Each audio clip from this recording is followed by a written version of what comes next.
शालिसिक्त मच्छ के भावों की कथा। शालिसिक्त मच्छ के भावों की कथा केवल ज्ञान रूपी नेत्र के धारक और स्वयंभू श्री आदिनाथ भगवान को नमस्कार कर सत्पुरुषों को इस बात का ज्ञान हो कि केवल मन की भावना से ही, मन में विचार करने से ही कितना दोष या कर्मबंध होता है, इसकी एक कथा लिखी जाती है।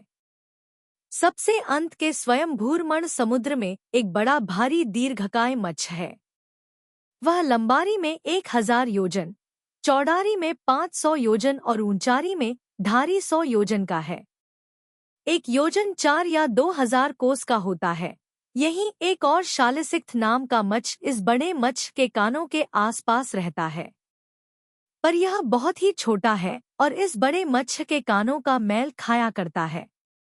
जब यह बड़ा मच्छ सैकड़ों छोटे मोटे जलजीवों को खाकर और मुंह फाड़े 6 मास की गहरी नींद के खुर्राटे में मग्न हो जाता, उस समय कोरी 1-1, 2-2 योजन के लंबे लंबे कछुए, मछलियां, घड़ियाल, मगर आदि जल जंतु बड़े निर्भीक होकर इसके विकराल दाढ़ों वाले मुंह में घुसते और बाहर निकलते रहते हैं।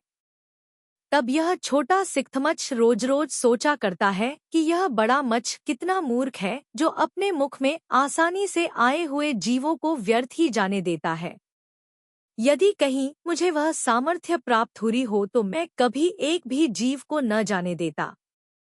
बड़े दुख की बात है कि पापी लोग अपने आप ही ऐसे बुरे भावों द्वारा महान पाप का बंध कर दुर्गतियों में जाते हैं और वहां अनेक कष्ट सहते हैं। सिक्थमच्छ की भी यही दशा हुई। वह इस प्रकार बुरे भावों से तीव्र कर्मों का बंध कर 7वें नरक गया, क्योंकि मन के भाव ही तो पुण्य या पाप के कारण होते हैं।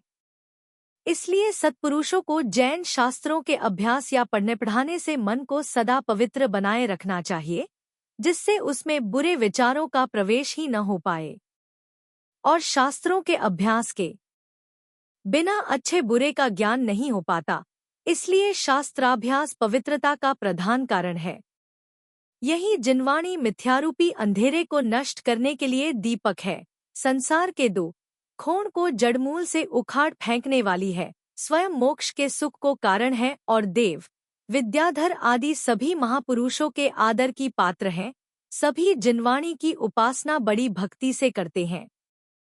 आप लोग भी इस पवित्र जिनवाणी का शांति और सुख के लिए सदा अभ्यास मनन चिंतन करें।